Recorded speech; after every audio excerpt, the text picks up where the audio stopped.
ঈশ্বরের নামে শপথ করিতেছি যে বিধি দ্বারা স্থাপিত ভারতের সংবিধানের প্রতি আমি অকৃত্রিম নিষ্ঠা ও আনুগত্য পোষণ করিব।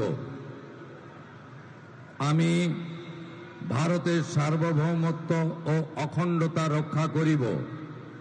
পশ্চিমবঙ্গ রাজ্যের মুখ্যমন্ত্রী রূপে আমার কর্তব্যসমূহ নিষ্ঠাপূর্বক এবং বিবেকসম্মতভাবে নির্বাহ করিব এবং ভয় বা পক্ষপাত, প্রীতি বা বিদ্বেষ রহিত হইয়া সকল শ্রেণীর জনগণের প্রতি সংবিধান ও বিধি অনুসারে ন্যায় আচরণ করিব।